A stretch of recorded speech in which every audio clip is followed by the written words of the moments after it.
Please note that this meeting is being recorded. Thank you everyone for attending tonight.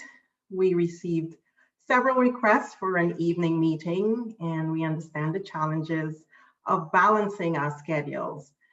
The format of our meeting will be first school updates by our principal, Mrs. Kaddis, a few PTO business updates, immediately followed by our guest speaker.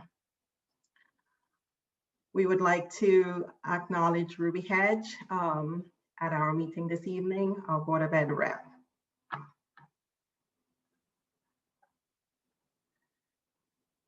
We will go straight into Mrs. Kaddis to give us our school updates.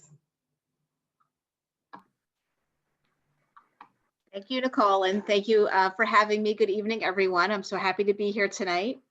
See some of my Hurlbut friends. It's always a pleasure to be at the PTO meetings and to be able to talk, and I am very appreciative of the time tonight. I am going to speak a little bit longer than I normally do, just because we have our full return happening Monday, so I wanted to just touch on a few items tonight. Since the beginning of school year, we have had tremendous amount of rich teaching and learning going on at school, both socially and academically. It's been very exciting to watch. Within the hybrid model, while everyone is really anxious to get into school on a daily basis, our teachers really did take advantage of the hybrid model at the beginning of the year. With having smaller groups of students, it really was an opportunity for them to get to know their students very quickly at the beginning of the year and to spend a little more, one-to-one attention for students. They were able to touch base with students more frequently, both for our VDL students and our in-person students. Having those small groups, they really took advantage of and really enjoyed, and has been a very exciting time to get to know their students. We were very pleased with the way our students returned this year. With the abrupt shift in the spring, while we did have a lot of teaching and learning happening, we were not quite sure what was sticking and how the students would return to this school year. And we have been pleasantly, very pleased with the skills and the strategies that the students maintained over the summer. We always do expect a little bit of, that summer loss and, the little bit of time needing to get back up to speed and back into school mode, which again, with the hybrid model, our students did very, very quickly. So we're very pleased, and we anticipate, the growth, both academically and socially, to continue throughout the year. As we move into our shift next week and our change in schedule to our full return for our students, we are very excited about that. It is a change in schedule, so we have spent the last 2 weeks really working on those schedules. At the elementary level, each classroom has a unique schedule. If the teachers have not sent them to you yet, you will be getting those. They're still fine-tuning them in preparation for next week. And that includes for our VDL students, so that those families know the most important times to be zooming in. We had a really positive VDL meeting with parents this afternoon at 3 o'clock. So hopefully that information was helpful to those of you who attended. Our teachers will be sending you, again, if they haven't already, most importantly for our in-person students, when your special area classes will be. That, of course, has all shifted. We are moving from that 6-day rotation model into the 5-day week model. So, the PE days may have changed, music, so you will be getting that information. And I will put out my usual plea. We love when children wear sneakers to school, so that when they are active throughout the day, it's easier for them to move around, and it's really the safest. All of our safety protocols that we have put in place will continue. The frequent hand washing has been going really well. Our students are really good at it now, learning how long they need to wash their hands, making sure they get both sides of their hands. And thank you. I know a lot of our families have been supporting that at home. It is, something they do have to learn, and it's a good reminder throughout the day. So we will be continuing with those, of course. We have hand sanitizer, plenty of supplies throughout the building, the cleaning of the desks and their eating areas before and after they eat, lots of hand washing and lots of cleaning happening, and those will continue. as well as our social distancing, which is going to be slightly modified. While in most rooms, well, all rooms now, with the hybrid model, we are at 6 feet social distancing. Our KN1 classes will be at 5 feet. Our second graders, where the class sizes are larger, are closer to 3 feet. That's an average. You know, there are instances where it might be closer to 4. And for that reason, our second grade classes will be leaving their classrooms when they eat, because obviously when they eat, they have to take their masks off. So they will be using a cafeteria space, 1 class per area. We'll be using both of our cafeterias and our gym so that we can spread students out to at least, they will be about 5 feet apart to be eating. It's much safer. So we'll be consistent across the building. I did want to note too, for ELC, our preschool has been in daily since the beginning of the year. Their classes are small. It's been going very well. So there really aren't changes for our preschool. That will continue. I did want to, I've gotten quite a few questions over the last month, a month and a half about distance learning. We do have some flexibility for families who move in and out of voluntary distance learning. And we have had some questions, you know, families with the full return to school have revisited that question and are making some family decisions about that. I did want to mention and remind everybody that the distance learning really is a change in schooling model for your child. Some of the questions we've gotten across the district are, can I just be a VDL for a day or two? And the district has been very clear that that's not an option. We've gotten a few questions about traveling, long weekends, you know, if we're on vacation, can we VDL in? And that really is not what it's designed for. For a student to be in distance learning, if they're out sick, the district policy and protocol right now is less than 5 days, they're just absences. You know, if we have an extended time, obviously if somebody's quarantining, we shift them into, you know, Zooming in and learning remotely with us. The reason for that is it really is an instructional model our teachers work very hard on. There's a lot of preparation that goes into a distance learning plan and a student. They need certain materials at home. The teacher needs to plan and prepare for them. It really isn't something we can just do, you know, on and off very easily. The one time when that may happen is, you know, if we all go into distance learning, like what happened with the intermediate school today, the whole school went into distance learning. That's a different plan that the teachers have been preparing for.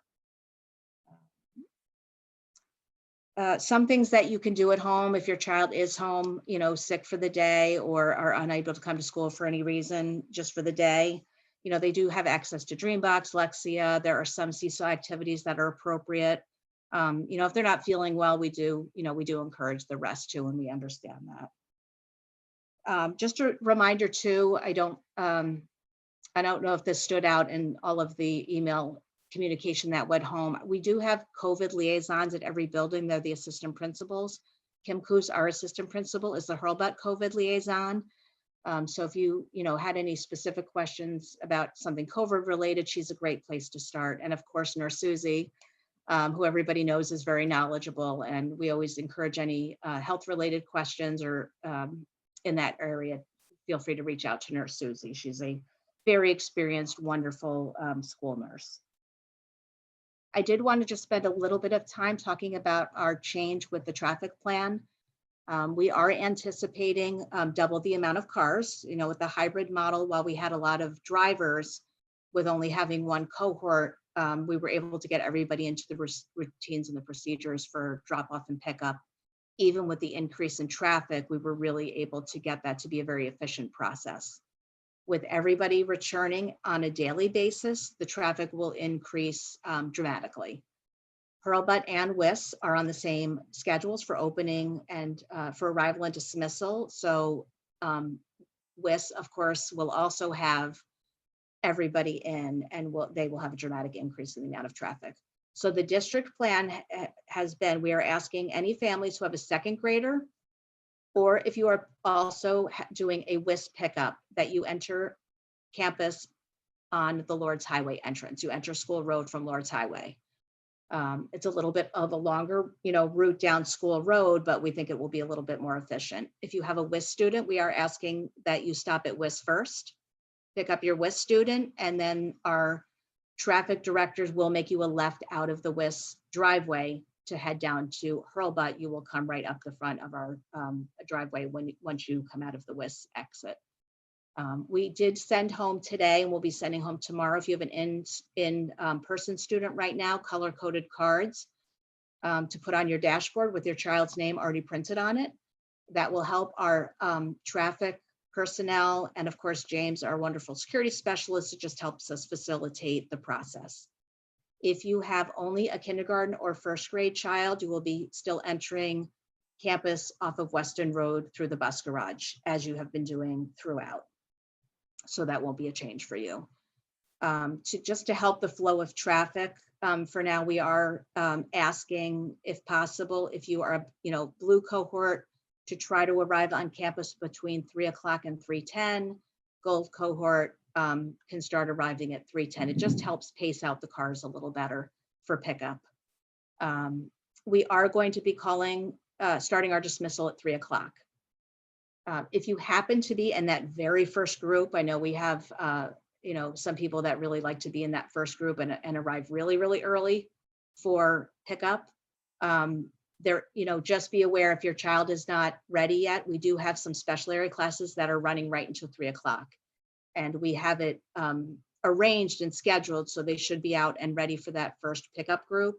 If for some reason, no matter which wave you come in, if your child is not quite ready, hasn't arrived yet, and the group has loaded cars, we'll just move you right up into one of the visitor spots. Once the line starts moving and we bring the next wave of cars in. That's worked very nicely. We've been doing that for years, and even with the increased traffic, it's a very smooth process. Thank you to all the families for cooperating and working with us through our procedures this year. We've always had a very organized arrival and dismissal process. We added a few little pieces to it this year that I think has really helped make it organized and efficient.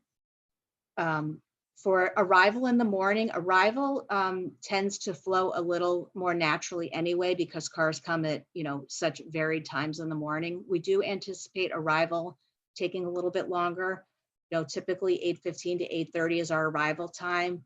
We are planning for, at least in the beginning, that to take between 8:15 and 8:30. So as you're planning your day, if you're driving to school, don't worry about getting to school right at 8:15. You do have a little bit of time. And actually, the families who come a little bit on the later side, 8:20 to 8:25, usually get through a little quicker, because a lot of the cars have already moved off of campus and away from Hurlbut and WIS.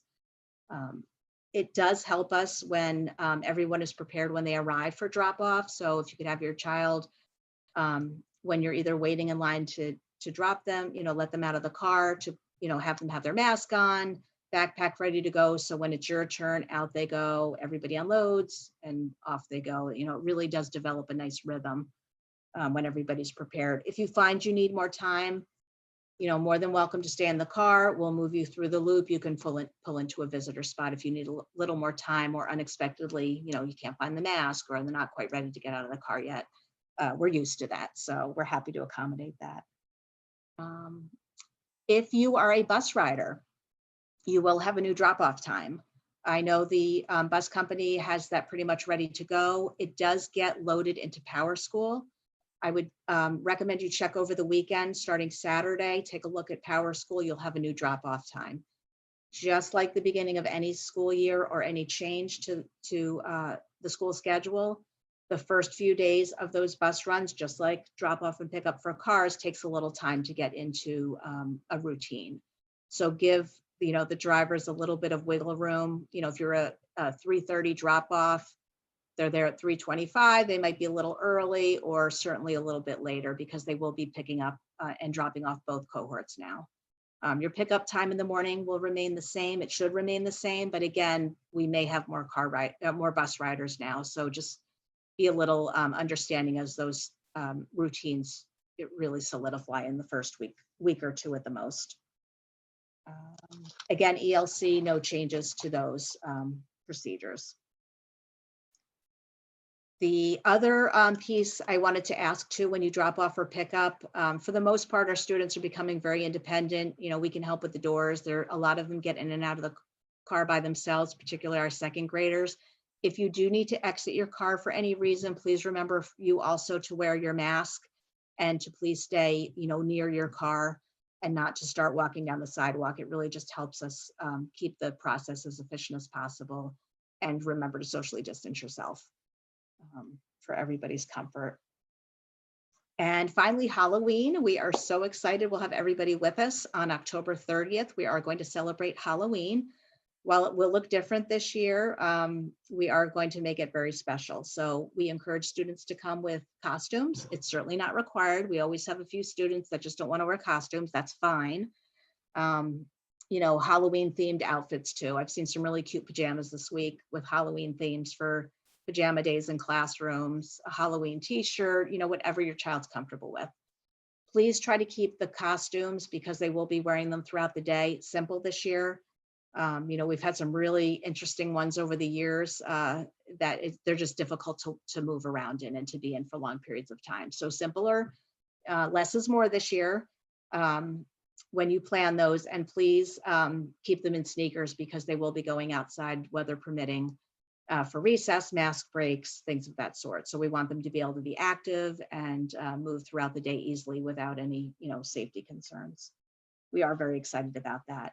Please, no candy in school. Keep that, for home treats, and, no goodie bags to share, across the class. It just raises too many questions and concerns about where it came from. Has it been quarantined? We do have some rare instances where, things may have been ordered for a classroom, books, or, of course, when our magazine orders come in, we follow the same procedures as the libraries with quarantining items before they go out to the students. And by the way, on a footnote, we do the same thing for VDL families. When your items get returned to school, we quarantine them for a period of time before we return them to the collections. So I think I have taken enough of Nicole's time. So I will pause there. I think I covered everything. Nicole, unless you think I forgot anything. No, I think you covered everything. Thank you so much for all that time. I know it was a little long today, but. Oh no, thank you so much. I would like to call on Ruby Hedge in case that she wants to share anything as a Board of Ed rep. If not, we will go into our other PTO business. Ruby?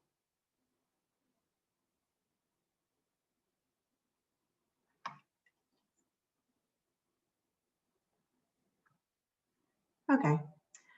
Sorry, I'm so sorry. I'm driving right now, so that's why I was on mute, and you can't see me. It's the nightly mom Uber driver thing. That's okay. I really don't have much to add.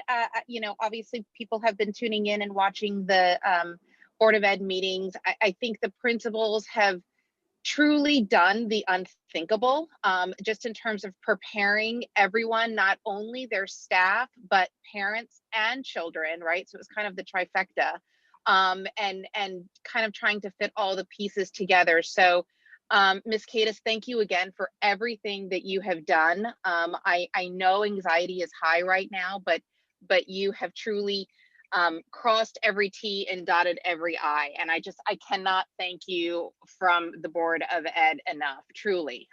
This has been a huge task, so thank you. And I really don't have anything else to add. Okay, thank you, Ruby.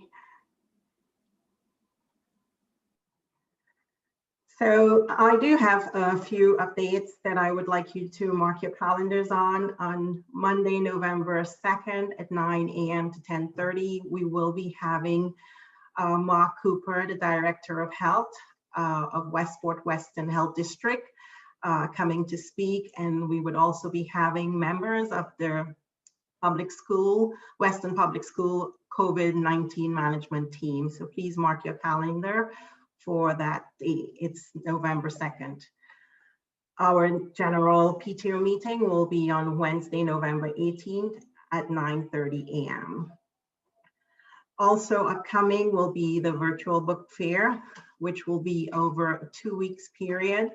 It will start on Monday, November 9th into November the 22nd.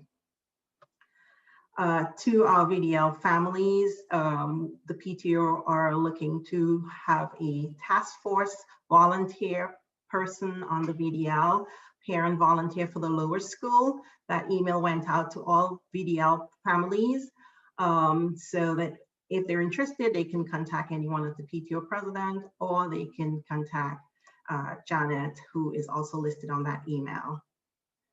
We do have some ongoing fundraising events, which is their fundraising called Minted for all the holiday cards that will bring in a percentage to the PTO. We have, if you shop at Stop and Shop, and coming out shortly in the Buzz, you would see some information on Label Daddy, which are all about labels. The new Spiritware store will be opening next week, so we're really excited to see that. So those are all the mark your calendar upcoming events. We will go into philanthropy. Michelle Wood.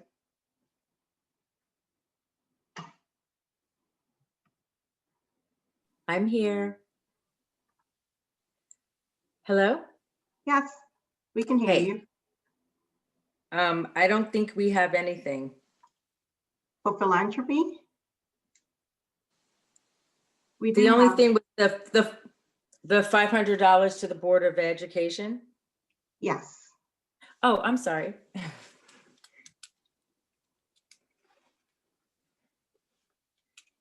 So $500 was approved for the Western Education Fund last week. By the exec board, and now we will need to have the general board approve the donation going out to WEF. So we will need a first, a second, and all in favor. A first, I'll be first, Ginny. okay. A second, I'll second. Who was that, please? Gina. So I have that. Gina. Thank you. Thanks. All in favor or any opposed? Maria abstain. Thank you. Okay, thank you so much. We will then move into the minutes for approval. Okay. Yeah, so I had, right. Okay, so Nicole just put the minutes up on the screen. I had posted those. So if it's possible to obviously scroll through, but I do need approval for that as well. And this is the our last general PTO meeting from September 23rd.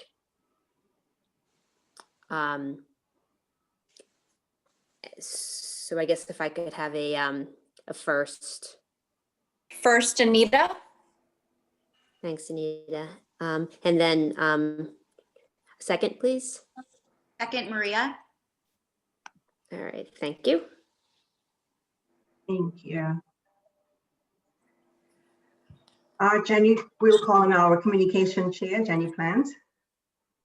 Hi, it's all on the slide really. So I do the buzz. The buzz goes out every Friday. It goes to our PTO membership list. So if you're not a PTO member, it's a reason to sign up now. At the moment, you're probably getting it through your room parents as well, because we do that at the start of the year, just while we give everyone a chance to sign up. You'll see what it includes when you get it, but we are open to submissions from sort of relevant non-profit local organisations. So we often include things for chat, say, or the Western Historical Society. So if anyone has anything they would like to include, let me know. I generally ask for submissions by the end of Wednesday. Okay, thank you. And we would go into Maria Robotham, our Board of Ed rep. Present. Hi, everybody. So there have been lots of Board of Ed meetings recently, as we all know. So this is in regards to the October 13th meeting, which was last week. And it really focused on the voluntary distance learners that we have. All of the different scenarios and how each would affect the voluntary distance learners and how the classrooms would be affected in the way they would change. Mrs. Kaddis and Mrs. Felber have emphasized in every meeting how impressed they are with their teachers and how any model that's chosen, our teachers will go above and beyond and do everything they can to make sure that every student is included and getting the best education possible. All of the meetings are online. I will try to include that in my Board of Ed notes that are going into the buzz tomorrow. So Jenny, I'll send that to you tonight. And you can watch any of the meetings on your own time. They can be very long, but there's so much wonderful information in there. So if you have a moment and you really want to kind of dig deep into it, I highly recommend kind of going through those and listening a little bit. That's it. You can always email me if you have any questions, and I can always present questions at the Board of Ed meetings every month. Thank you. Thank you, Maria. So we will call on Jenny Dorsey to introduce our long patiently waited speaker. Hi, everyone. I have the pleasure of introducing Kristen Ancker, who some of you may know. She's a fellow Weston mom of 3 kids, I believe, and she is a parenting expert, and she did a really great presentation for us last year around this time and got rave reviews, so we brought her back. Enjoy. Thank you. Welcome, Kristen.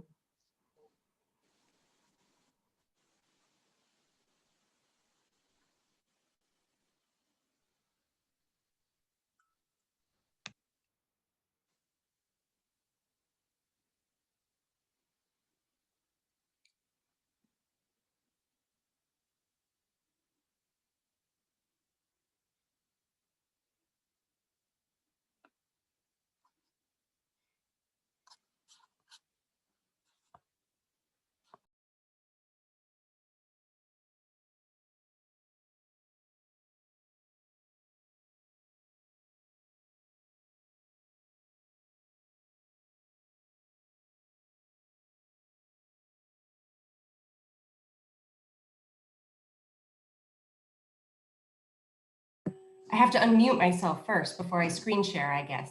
Sorry about that. All right.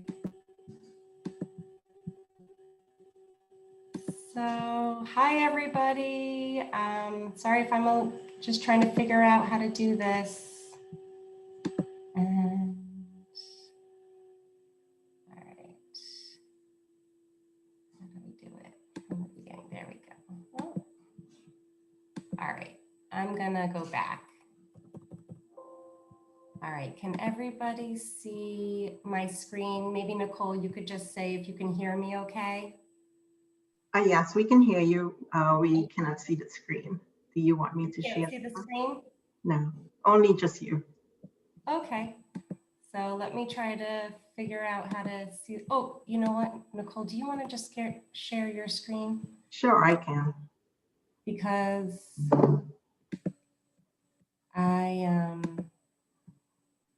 will that work? Yeah. And then hoping that everybody could see me, and if you don't mind just kind of being my assistant, and I'll tell you when to go to the next screen. Is that okay? Yes, that's All right. Hello, everybody.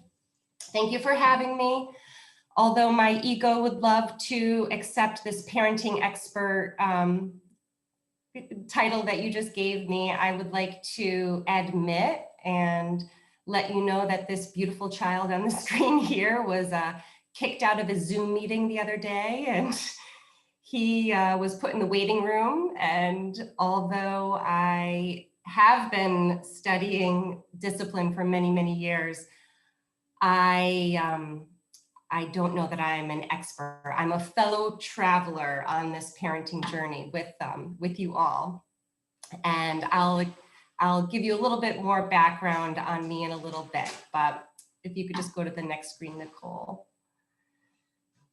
Okay, so this is what we would all love, right? This happy, just you could see the twinkle in this guy's eye, and just happy, successful kids. We want to see you know, some resilience. We want, we would love everything that we would want for these kids.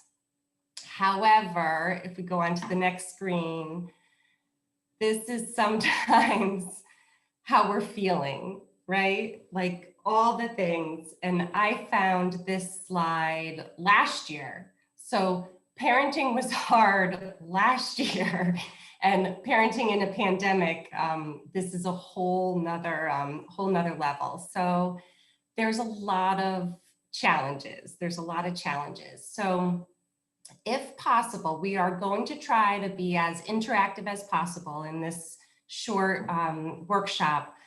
But if you can maybe put in the chat, what are some of the challenges that are going on right now? And I'm not sure, Nicole, if we have the chat going, but if you could, you know, type in the chat any challenges that, you know, maybe your top 2 challenges, what's happening, because it's a lot. And what I had said in some of the previous communications is this has been, I think, hardest on parents with young kids, you know, like, because we're not only doing all of the things of just taking care of a house and our family, but we're having to become the entertainer, the therapist, the police of all the screen time that's been happening. And there's a lot of stress, and, you know, let alone the election that's happening. And there's a lot of outside stress with the pandemic that's going on. And we are just trying to do it all. And it's a challenge. And unfortunately, I'm not going to tell you in these next 45 minutes that I'm going to make it easier for you. It's not an easy job. Parenting is, I think, one of the hardest jobs I've ever had.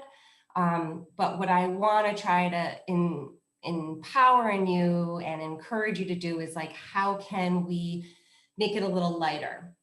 And I was doing an interview the other day with a colleague, and she said to me, and it really stuck with me. She's like, Kristen, it's only as hard as we make it.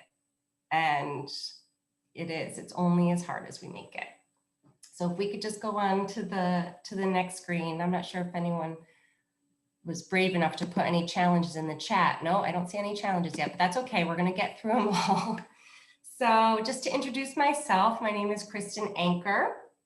I'm a parent empowerment specialist. So what is that? I support overwhelmed and exhausted parents to gain cooperation from their kids.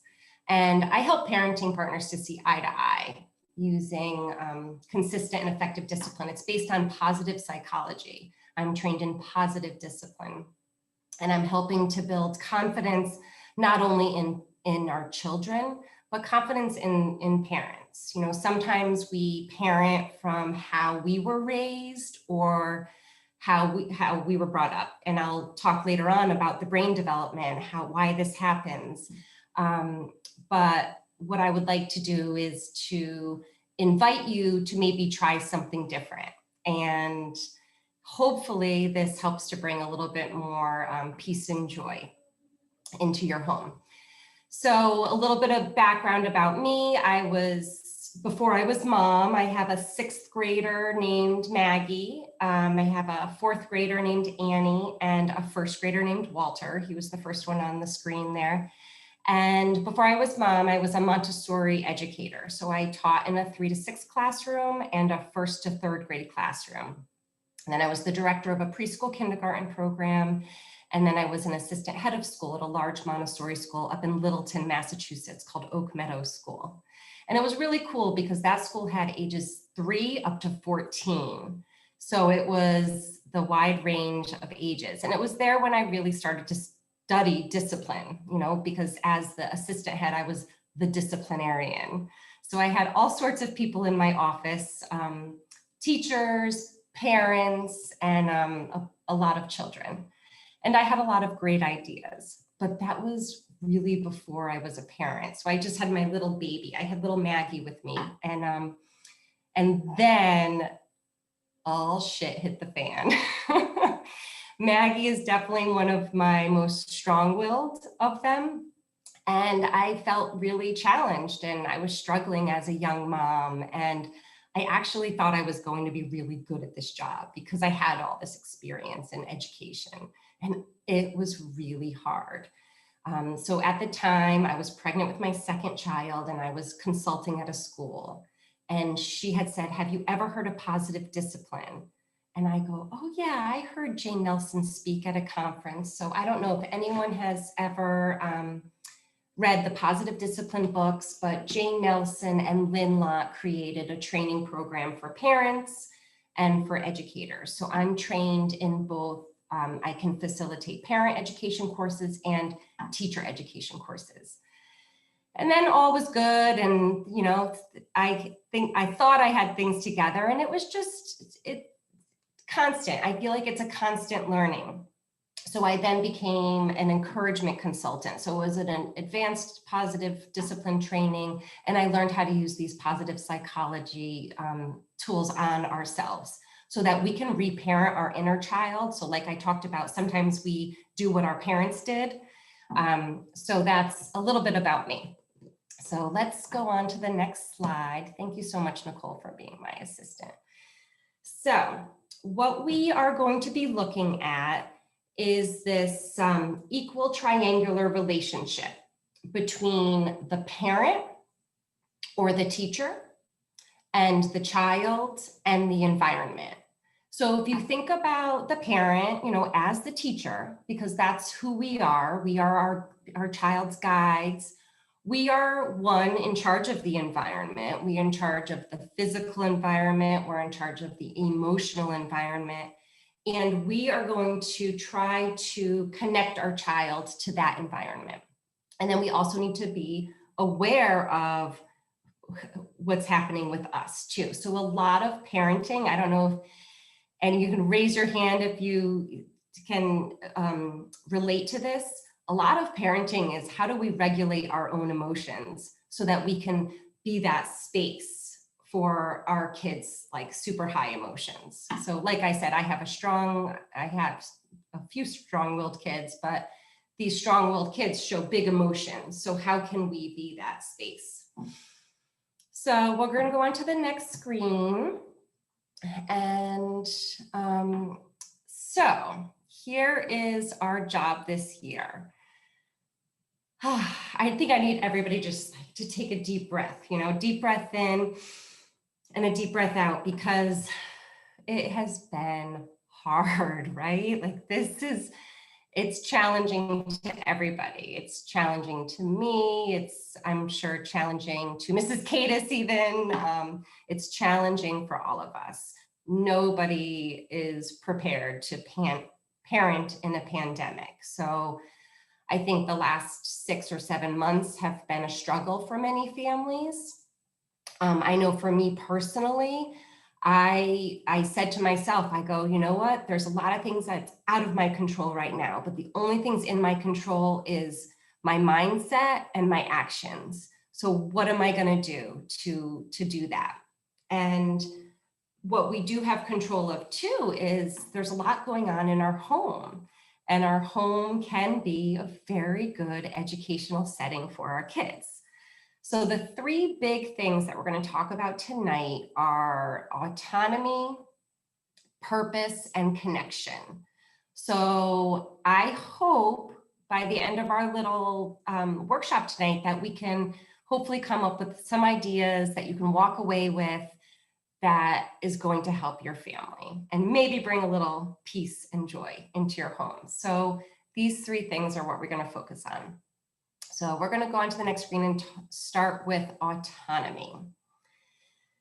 So the idea with autonomy, like as I said, I was a Montessori educator for many years, and a lot of parents would come to me and go, I don't know, like you guys are doing something magic in the air. Like, how is my child this amazing cooperative child in the classroom, but at home it's a complete like tornado goes off and he's very disrespectful and does not follow our rules, and what is going on? So the question is, with autonomy, this is a need. This is a need, a human need. We all need this sense of autonomy or independence.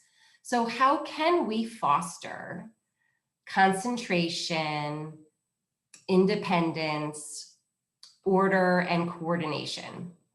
So here's where I would love any ideas, and you can unmute yourself. You can decide to put it in the chat. What are some ideas? So I want to make it interactive. So what are some ideas that we can do to foster this concentration,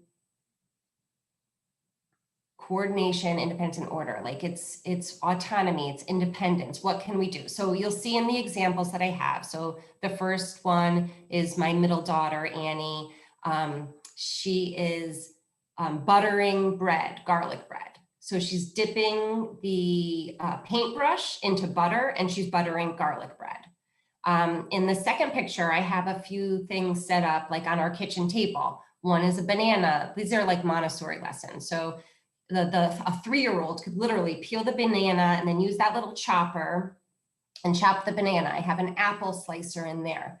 There's a lot of amazing like food prep ideas. And then the last one is my eldest. So she's about to be 12 years old. And this is her when she's about 2, and she's putting on her sandals.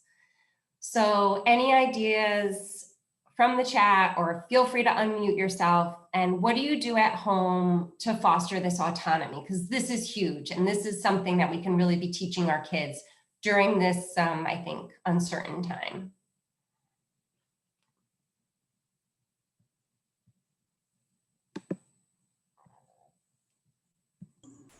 Hi, Kristen, it's Maria. Maria, what do you guys do? The boys make their beds every morning. Awesome. Like one of those things. And if they come downstairs without making them, they go back upstairs. And they might not do much else, but that they do. That awesome. is a big one for us in our house. Mm-hmm. That's a big one for me too. Like I just started to make that a habit. And it's, I listened to that YouTube. There was like a I forget who it was. The Navy SEAL. The Navy SEAL who said, Yeah. You make your bed every morning and you're like a whole new person. And I have taken that, and my kids make their beds too. For our kids, they basically, after they have breakfast, they are required to remove their plates, bring it to the kitchen, and then wipe down the table from any crumbs. So it's all ready to go for the next meal. Mm-hmm. These are all great ideas. And feel free to pop in and say another great idea. But another thing that we can do is to make sure our house is accessible for our kids to be doing these things. So do you have, in there you saw Maggie, she was doing her shoes and she was sitting on a low bench. So do you have a little chair or a low bench near the front door or the mudroom or wherever your child is getting their clothes? Do you have it so that they can easily put on their shoes? Do you have a place where they can hang up their jacket? So some of these different ideas that you can do to help them and really foster this thing. So we'll go on to the next slide. Okay, so here is where I would love to have 2 volunteers who are going to unmute, and they are not going to do too much. You're really just going to be listening. So I need 2 volunteers to be my children, and I'm going to just give you a little bit of a lesson on how we can really foster this autonomy at home. So give me a holler, just say hello. Who's going to be our volunteer? And if not, I'm going to start calling on people. Because I see Jennifer. The only person I see is Jennifer Murphy. You're right below me. So I'm going to call you out. But who would like to volunteer to be and unmute yourself? And it's very quick. Oh, good. Thanks, Jen. And who else could be my volunteer? You're going to pretend you're a child for a minute. Yeah, Oh, somebody else. Okay, Go ahead. good. So I've got Katya and I've got Jennifer. Am I saying that right, Katya? Yep. And Jennifer. Okay, so Katya, first I am going to say something to you. And then Jennifer, I'm going to say something to you. And then I'm going to go back and forth. And I might just say your names first so that you know who I'm talking to. And if you're in the audience, just pretend that you're listening as you are your child's age. Like pretend you are your child listening to this. Okay, so we're going to start now. Katya, finish your breakfast. Jennifer, what do you need to do to be ready before we go? Katya, put your sweater on. Jennifer, what will you need to wear so you're going to be warm today? Katya, time to pick up your toys. Jennifer, how can we have a tidy room before you take your bath? Katya, don't forget to brush your teeth. Jennifer, what do you need to do so your teeth are going to be shiny and clean? Katya, don't hit your brother. Oh, Jennifer, how can we play gently with your brother? Oh, God, Katya, stop whining. Jennifer, what words can you use so that I can hear you? Katya, go to bed. Jennifer, do you want to go to bed and hop on one foot, or do you want to get a horseback ride? Okay, so Katya, I'm sorry. Katya and Jennifer, if you could just unmute and like, what are you thinking, feeling, and deciding when I was saying those things to you? Yeah, I do feel I was given orders all the time without, you know, any regard to what my feelings might be or what I want to do. Yeah. So how did it make you feel? You know, dependent or upset. Mm-hmm.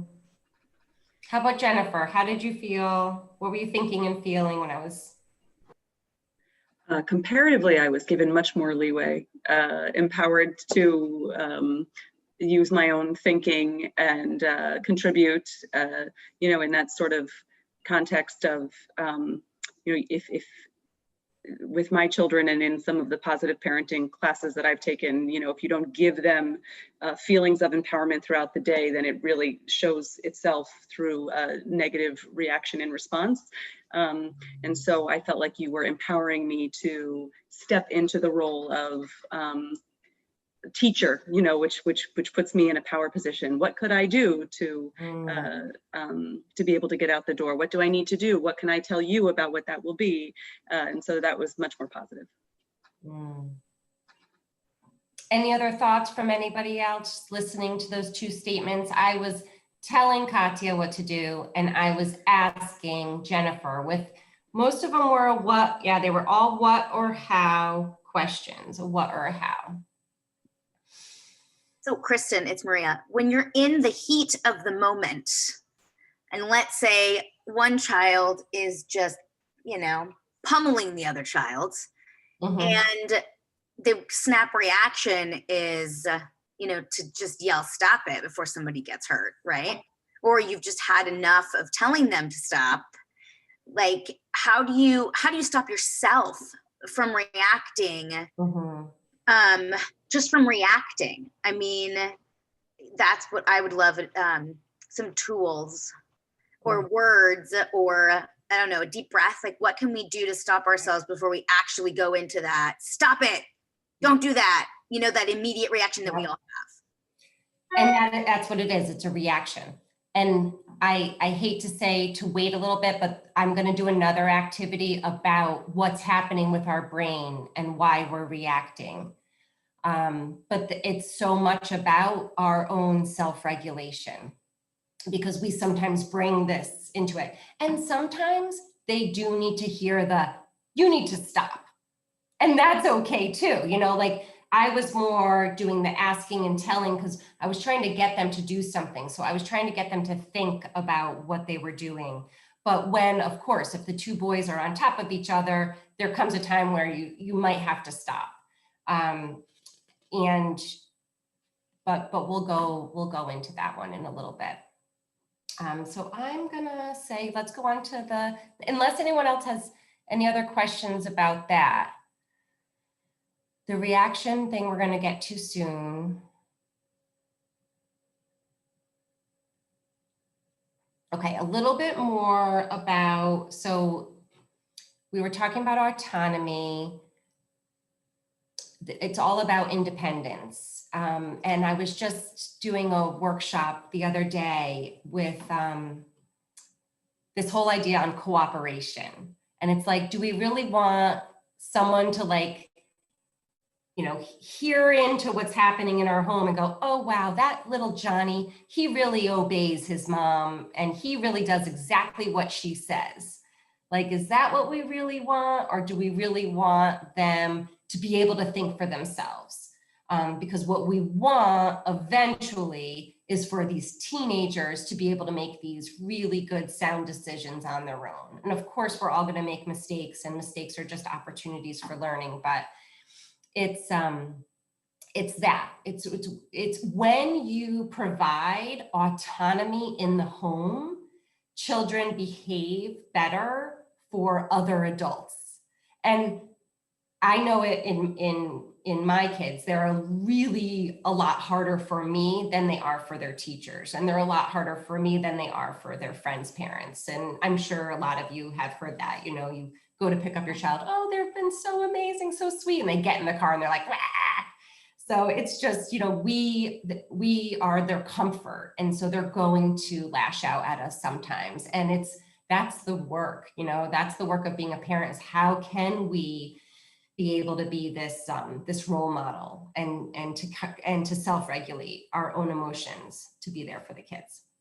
So another idea is sense of purpose, and what does that mean, and how we can provide our kids with a sense of purpose. And I don't know if anyone's ever read this book, Daniel Pink. I saw him speak once, and I'm gonna read this. It's a good little quick paragraph or two on chores and allowance, because I feel like the sense of purpose comes within chores. And I highly, highly recommend, I tell my parents, there's only two things we really need to do. We need to love our kids unconditionally. We need to love them no matter what. And we need to give them chores. So yeah, did you love to do chores as a kid? Maybe not. And those are the like resilience skills. Those are the skills that we can get. So this sense of purpose. And it's not just chores, it's also purposeful work. Like I had tried to prepare dinner, and there were some things that my 11-year-old could help me with. And so she was watching a great show that she would have loved to have just stayed on the couch and watch the show. And I was like, hey, Max, I need some help to cut the potatoes.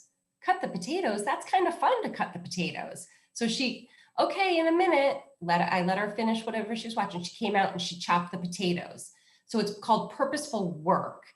And you find things for them to do, and you just thank them so much for their, you know, thank you so much for helping. That was a huge help. So how can we give our kids this purposeful work?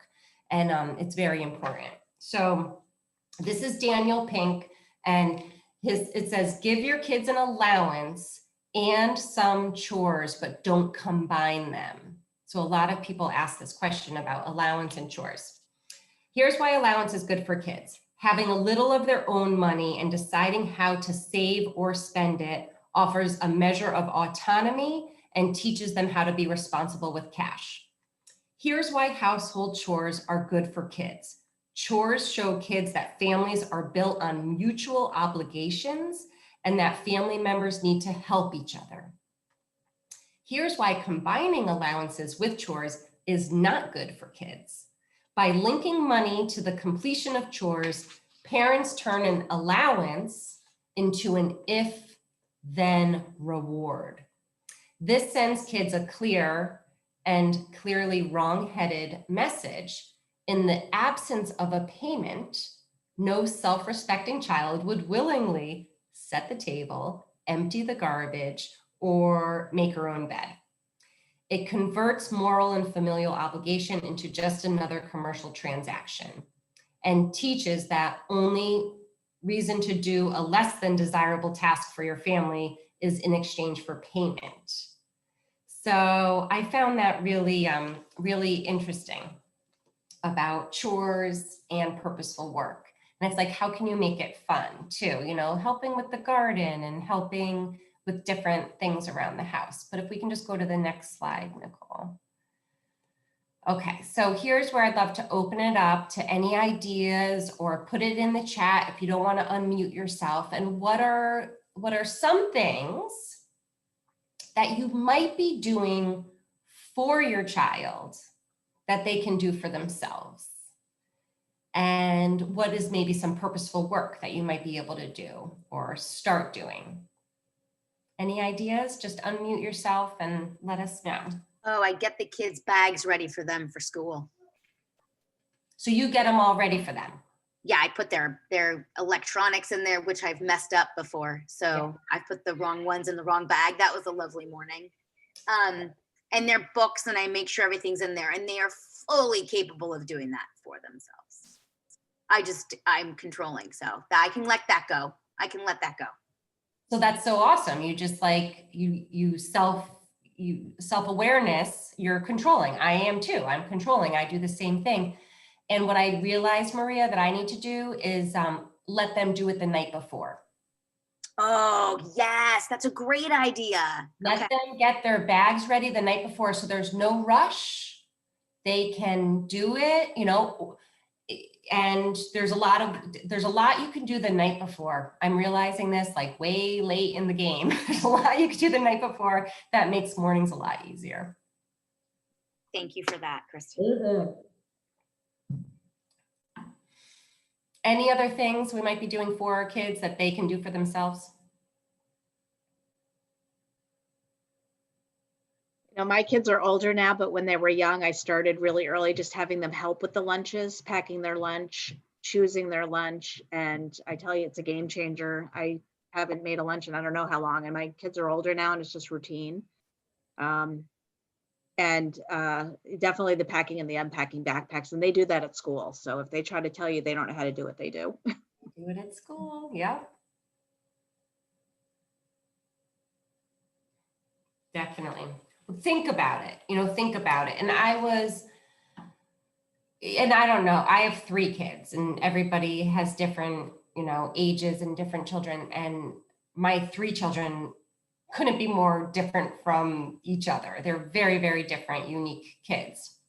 And I have to say, you know, the third, and he is 6 right now, I did a lot for him a lot longer than I did for the other 2. And the girls were much more independent at a younger age than he is. And I know that I'm a lot to blame because by the third is like, well, we gotta go. So I was putting his shoes on for him. Well, we gotta go, we gotta do this. So I was doing it for him.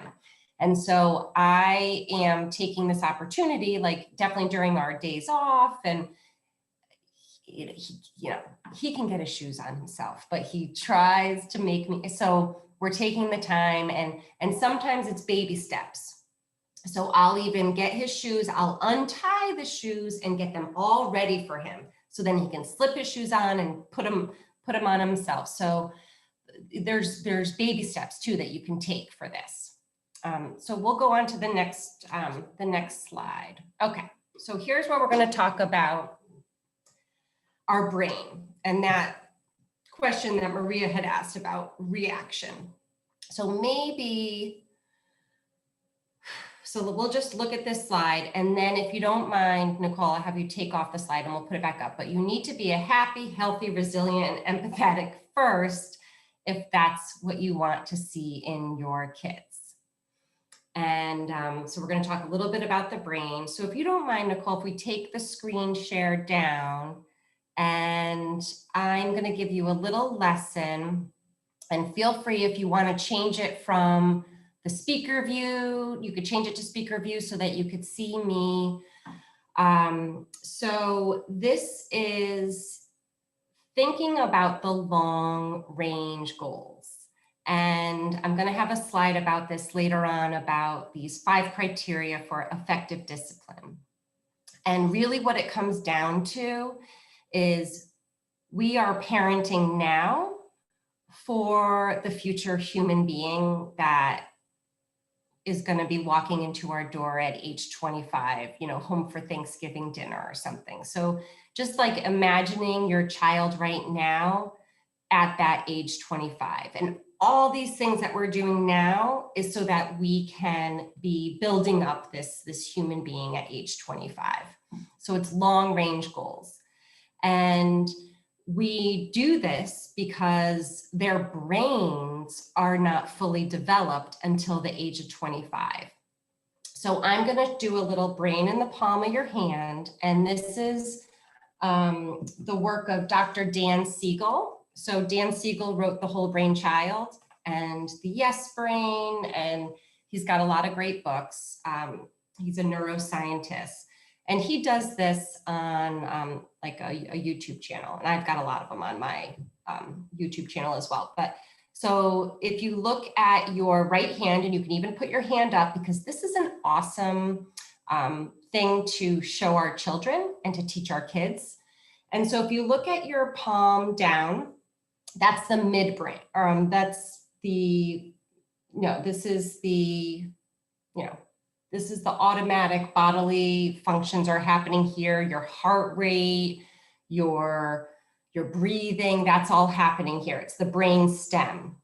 And if you put your thumb over the middle, this is the midbrain. This is the amygdala. And the amygdala is where the major radar lives. And it asks, like, what are you going to do? Are you going to freeze? Are you going to fight? Are you going to flight? It's that major radar. This is also where our emotions and our memories are stored. And so if you put your front fingers down, the back is where all the senses come in, your sense of sight, your hearing, and then the front is where all the thinking happens. And it's called the cortex. And then your distal fingertips here, that's the prefrontal cortex. And this prefrontal cortex is what's not done developing until the age of 25. And this prefrontal cortex has self-regulation. So what I talked about when Maria asked, like, how do we just regulate? So that's self-regulation, doesn't happen until about the age of 25. All the executive functioning skills, a lot of that thinking, it's response flexibility, like when we can respond, and how our kids can they're emotional beings, right? They just, like, all their emotions are out. It's mind sight. It's when you think about your thinking, that happens here. So that's your prefrontal cortex.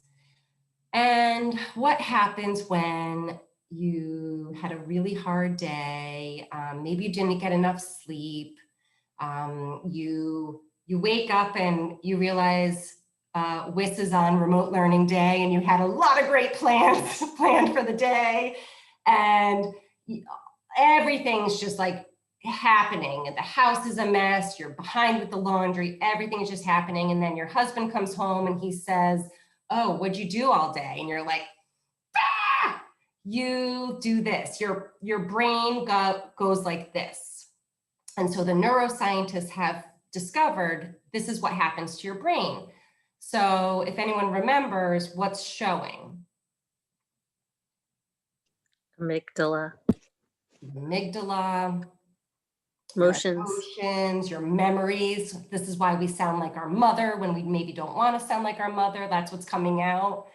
The freeze, fight, flight. So when freeze, fight, flight, they call this the lizard brain. And this is where, like, I do this with kids, and this is the lizard brain. And you know what reptiles do? They eat their young. Reptiles eat their young. So when you're like this, you should not be trying to parent your child.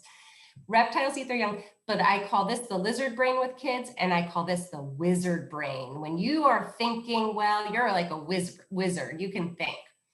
So the other thing that neuroscientists have discovered is when we are like this, there's mirror neurons, and the mirror neurons happen. So if we're like this and we're stressed and we're anxious and we just want to get out the door, our kids are like this. And our kids already don't have the prefrontal cortex that we have. So who is, when we're here and our kids are here, who's responsible for this relationship? Who's responsible? Well, we have to be, because they don't have the skills or the brain development. So how do we go from here back to here? And that's called self-regulation. So there's a few tools, and I'm learning the tools as I go because it's constant work, right? It happens at all different times. You don't know when you're going to go into this mode. And it might not just be with our kids, like you might relate to it with, like I said, like a spouse or your mother-in-law or, you know, anyone, whoever can trigger you, your prefrontal cortex goes up and you flip your lid. So I highly welcome anyone to unmute, tell me what they do for self-regulation. What I do is deep breathing. So there's a few deep breaths you can do. You could do the yoga breathing, which is in for 4, and you hold your breath for 7, and you breathe out for 8. So in for 4, hold your breath and breathe out for 8. There's also just box breathing, in for 4, hold for 4, out for 4, pause for 4. And if you can just concentrate on your breathing, it's mindfulness. It's how we can become more mindful of what's happening in our body. Some people just say, I need to get a drink of water. I need to go outside and get some fresh air.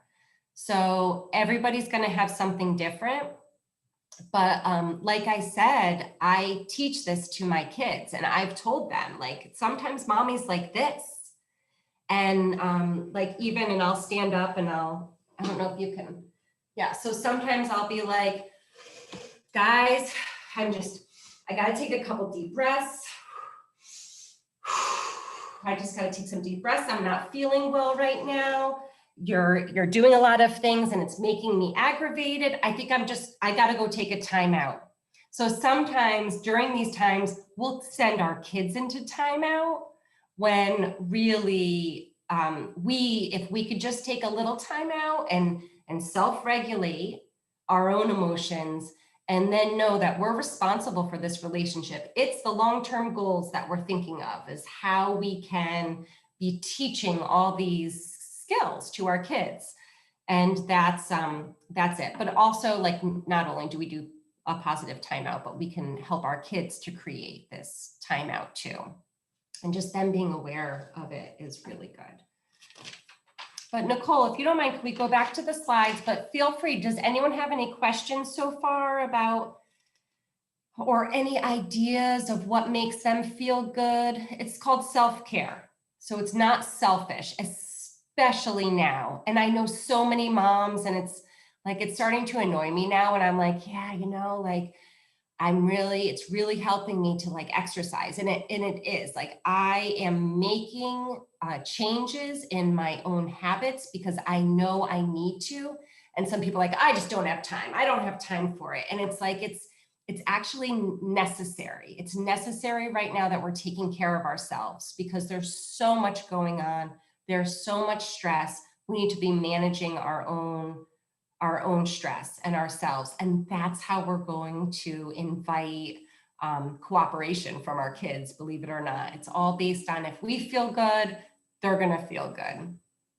So thinking about this every day, and if you can, just 5 minutes, like, what can you do for 5 minutes for yourself? And what I teach some of my parents in our parent empowerment group is, I've made it a habit. It's not every day, but I do wake up at least 30 minutes before the kids wake up. And this didn't always happen. I was late for a lot of things, and Mrs. Kaddis probably knows I have a lot of tardies on in our times. Like, it doesn't always happen, but I've been trying to wake up earlier, and it really makes a huge difference in everybody. If I'm in a better mindset, they'll be in a better mindset.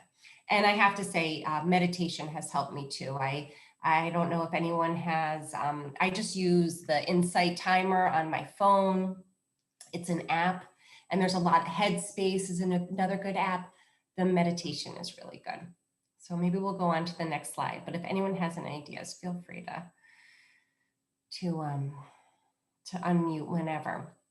So this is the big one, is connection. And it's all about our relationship. It's all about our relationship with our kids. And so sometimes we're just trying to correct their behavior.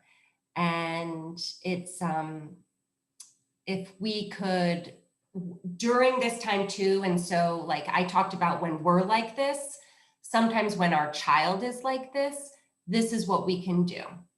We can get down to the child's level. So it's getting on their level. You might have to kneel down. Maybe if you have a teenager, like that, you're sitting down so that you're in the same eye level, and you validate their feelings. It seems like you're really upset right now. It seems like you're hurt. It seems like I noticed you were very angry. So validate their feelings. You ask a curiosity question. So like that's a what or a how, kind of like the questions that I had asked earlier. Well, what could you do differently next time this happens at the playground? Or how could you use your words to tell your brother to stop? What or how? Getting the kids to think for themselves. And then listen. I think sometimes we're like constantly like telling them what to do, how to do it, when to do it. And sometimes if you just sit back and you just listen to them, it really goes a long way. And I would love to, someone's going to win right now. Whoever can tell me what is another word that you can spell with the word listen. What's another word? And you could just unmute and yell it out, and you're the winner of tonight.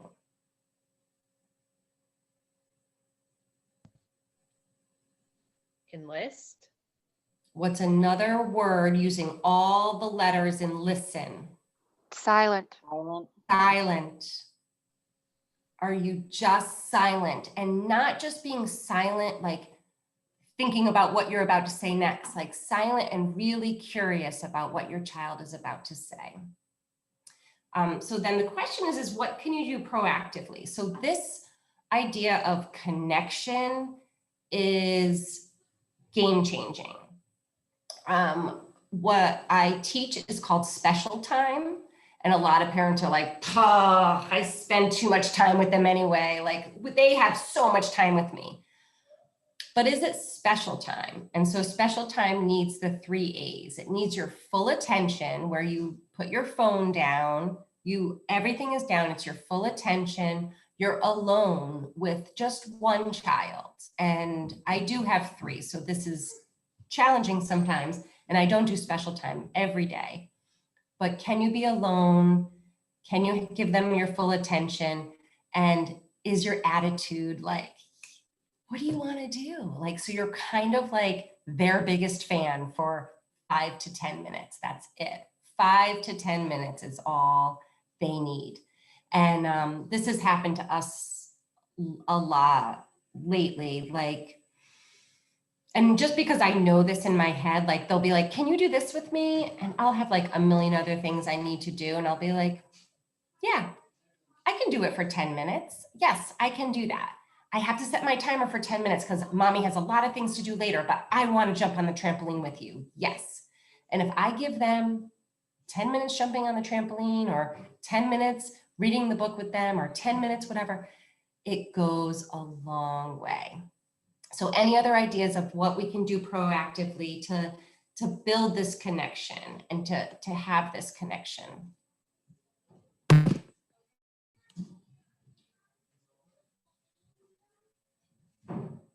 Any ideas?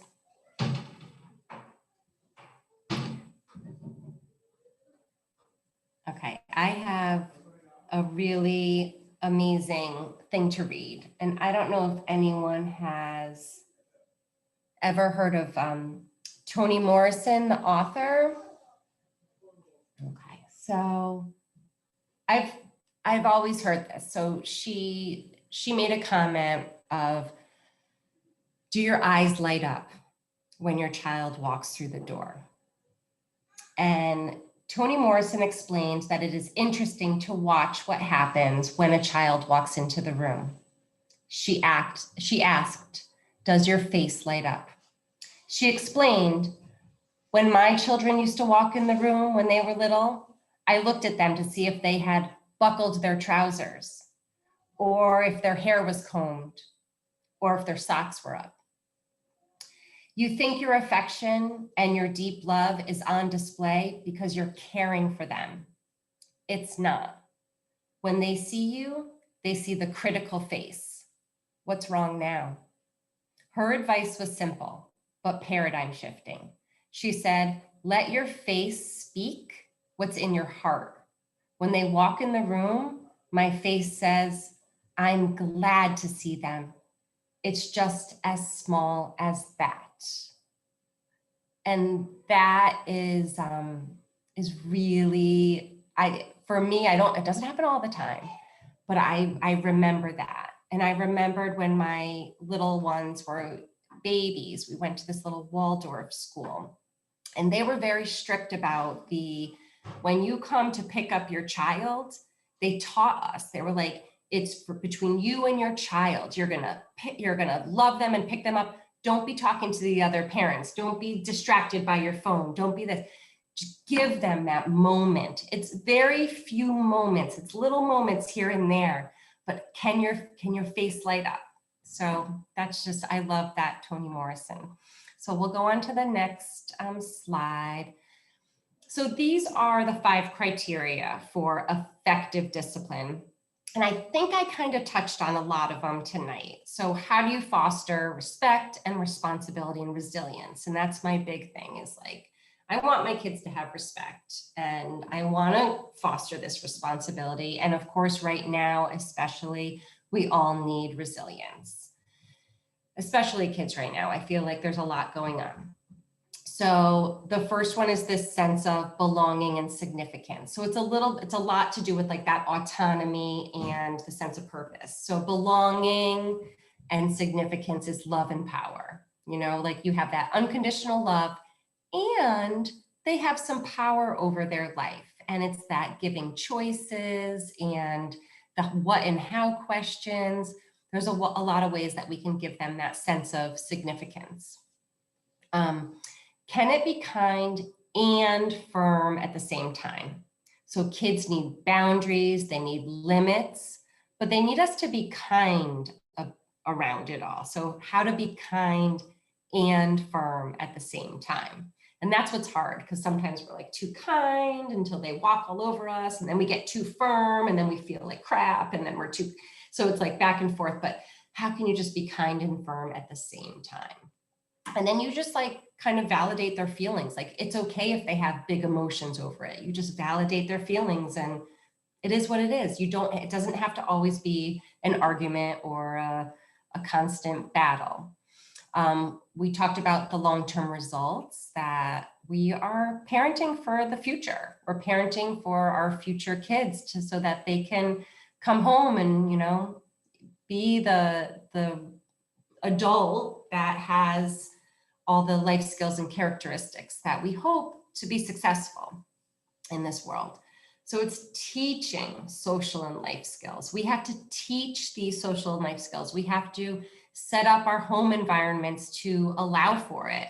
We have to maybe go out into the community and like let them explore how they can develop some of these life skills. And I think this especially is a good time to really be thinking about community and other people that are maybe not as fortunate as we are, and what can we do to help? Kids love to help. They love to help. And then developing autonomy. So how can we create our homes to set up more independence? What can they do to really develop this sense of like, I can do it, you know, and I feel good. I have to say it, like whenever my kids do that, whenever they're cutting the potatoes or they're doing something like that, like afterward, there's like a, like they feel good, like they just did hard work and it feels good.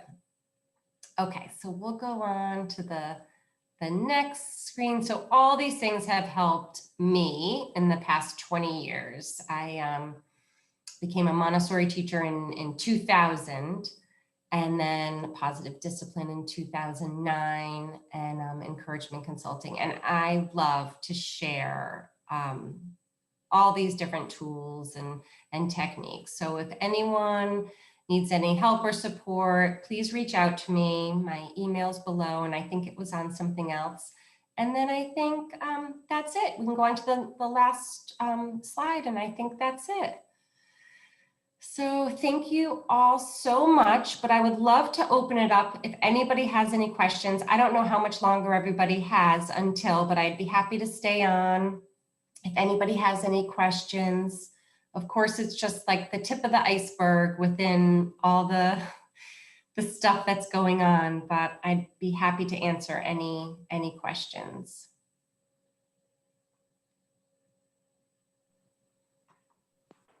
Hi, this is Gina. Quick question for you. What has been most challenging for your own kids in terms of applying some of these concepts?